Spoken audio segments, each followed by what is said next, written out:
Okay, Assalamualaikum. Selamat menonton ya episod pertama saya yang saya namakan episod bersiri ni episod mitos buah pinggang ya. Dan dalam episod pertama ni saya nak kupaskan isu mitos yang banyak berlega, iaitu ramai yang menyebut ubat yang rosakkan buah pinggang ya. Sebelum itu saya nak tunjuk buku ni kepada sesiapa yang belum lihat lagi. Kami Tweetmy ada mengeluarkan buku ini ya. Kita namakan Perang Melawan Mitos ya. Dan banyak mitos yang kami kupaskan di sini. Dan dalam ni pun ada saya menulis ya tentang mitos perubatan moden merosakkan buah pinggang ya. Sama sekali tidak benar, ianya mitos ya. Jadi saya nak tanyalah ya, kenapa pula lah doktor-doktor nak buat macam tu? Takkanlah kami ni ialah kami sebenarnya nak merawat sakit-sakit ya, kami nak yang terbaik untuk anda. Takkanlah kami nak rosakkan buah pinggang anda, betul tak ya? Kenapa saya banyak sangat dengar orang cakap macam ni? Saya rasa ada beberapa sebab lah. Satu, mereka ni sebenarnya nak menakut-nakutkan anda. Ya? Mungkin mereka ada agenda tersendiri. Ya? Mungkin mereka tu jual produk. Sebab tu dia nak takut-takutkan anda. Lepas tu satu lagi ya, saya lihat mungkin sebab bila buah pinggang anda dah rosak, biasanya doktor-doktor akan kurangkan ubat. Ya, sebab apa? Ya, sebabnya kalau anda ada kencing manis, ya, dan buah pinggang anda dah rosak ataupun dah hampir nak rosak sampai peringkat tahap akhir, insulin dalam badan anda tidak di breakdown ya, atau insulin tu akan lebih lama bertahan di dalam sistem anda. Jadi gula anda tu sebenarnya akan jadi rendah ataupun tidak tinggi. Dengan masa yang sekaligus, dengan masa yang sama, ubat anda kita akan kurangkan. Ya, mungkin anda lihat mungkin itu sebab mungkin anda faham ubat kurang jadi sebab ubat kot yang buah pinggang tu rosak. Bukan macam tu ya. Ubat tu dikurangkan kerana anda tidak perlu lagi ubat banyak tu. Sebab buah pinggang anda dah rosak, kalau anda kencing manis, insulin tu duduk lama dalam badan. Yang keduanya, mungkin anda dah tak lalu makan. Ya, makanan tu sebenarnya kalau yang bergaram, yang manis, itu yang buat tekanan darah anda tinggi, gula anda tinggi dan sebagainya. Kalau anda tak lalu makan, mungkin anda tidak perlu ubat yang banyak. Dan yang ketiga, mungkin sebabnya ubat tu dah tak sesuai untuk anda kerana ubat ni sebenarnya ada macam-macam jenis ya. Ada setengah ubat tu kita dicernakan oleh buah pinggang, ada yang dicernakan di hati, ada yang kedua-duanya sekali. Ya, tapi bila buah pinggang dah rosak, ubat-ubat yang dicernakan oleh buah pinggang, kita akan kurangkan dos atau kita akan tukar kepada ubat jenis lain. Ya, sebab ubat tu dah jadi tak sesuai sebab buah pinggang dah rosak. Ya, bukan sebab ubat-ubat tu rosakkan buah pinggang. Mohon anda jangan salah faham di situ ya. Kalau anda nak tengoklah statistik di Malaysia sebenarnya sangat tinggi peratusan buah pinggang rosak disebabkan oleh kencing manis ya. Malaysia ni antara yang tertinggi dalam dunia masalahnya. Kalau kita tengok baru-baru ni pun ada statistik dikeluarkan menunjukkan 18.3% penduduk rakyat Malaysia yang umurnya lebih daripada 18 tahun, iaitu bersamaan dengan 3.9 juta. Itu yang mengidap kencing manis. Yang tahu dia mengidap kencing manis, dan yang tahu tapi buat tak tahu pula, yang itu ramai sebenarnya.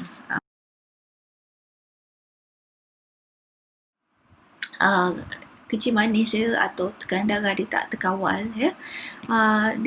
Itu sebenarnya adalah punca buah pinggang tu rosak. Kalau kencing manis tinggi, bukan hanya buah pinggang rosak, organ-organ lain pun rosak. Anda boleh melibatkan organ mata. Organ mata ni adalah sebab utama pesakit-pesakit jadi buta di Malaysia. Ya. Anda merosakkan jantung, dapat serangan jantung. Ya. Anda boleh dapat stroke. Anda boleh lumpuh sebab stroke tu. Anda boleh dapat masalah kaki ya, yang anda boleh end up kaki dipotong sebab ada diabetic foot ulcer yang merebak-rebak kumannya ya. Dan macam-macam lagi. Kencing manis ni adalah penyakit yang melibatkan banyak organ ya. Buah pinggang adalah salah satu daripadanya sahaja ya.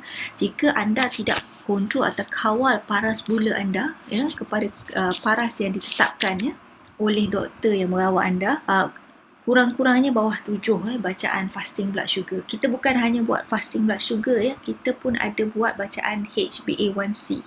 Ini dua benda yang anda perlu sangat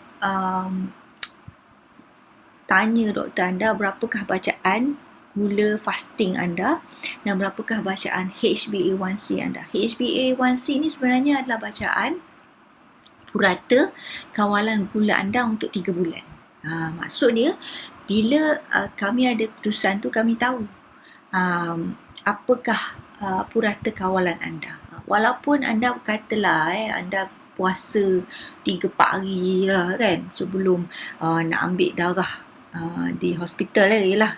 2-3 hari lagi nak ambil darah, jadi puasa dahsyat-dahsyatnya. Lepas tu anda ambil darah memanglah rendah sebab anda puasa, tak makan beberapa hari. Tapi kalau kita ambil darah HbA1c tu ataupun purata tu, dia akan jadi tinggi. Jadi tak gunalah anda puasa beria untuk ambil darah saja. Sebab kami pun nampak purata anda tu tinggi, maknanya tinggilah. Ya. So kedua-dua bacaan itu sangat penting bagi kami. Ya, bukan hanya gula saja. Jadi kalau anda tengoklah dalam iklan-iklan produk-produk kat luar sana, banyak dia orang cakap produk sekian-sekian jadikan gula sekian-sekian. Gula rendah. Gula rendah ni sebenarnya bukan itu saja yang kami tengok. Kami tengok bacaan HbA1c. Ya. Dan kalau gula rendah, HbA1c ni HbA1c itu tinggi, tak guna juga. Ya. So jadi macam saya cakap gula rendah tadi. Gula rendah tadi kalau anda rosak buah pinggang, gula anda pun rendah juga. Anda pun berisiko untuk mendapat komplikasi yang sangat bahaya ya. Kita panggil hypoglycemia koma pun ada juga disebabkan oleh gula sangat-sangat rendah. Jadi yang menjual produk-produk di luar sana, tak payahlah anda sebagai masyarakat pun jangan percayalah apa yang dia orang kata kalau gula rendah. Tak semestinya itu benda yang baik. Jadi bila kawalan gula, kawalan darah tinggi itu terlampau tinggi, dia akan merosakkan penapis dalam buah pinggang. Ya, penapis ni macam ni rupanya ada berjuta-juta dalam buah pinggang. Jika kencing manis sangat tinggi, dia akan merosakkan fungsi buah pinggang dengan cara merosakkan penapis-penapis ni semua. Yang bila dah rosak penapis tu, macam mana dia tak ada cara untuk hidup balik. Tak adalah produk-produk ke suplemen ke apa benda sekalipun untuk jadi baik balik. So jadi saya harap sangatlah agar anda semua janganlah percaya produk-produk tu, sebab berterabur dekat hospital tu produk-produk pesakit-pesakit yang makan produk. Kalau anda ada mengikuti laman sosial media saya, memang saya ada cakap lah produk-produk tu semua sampah ya.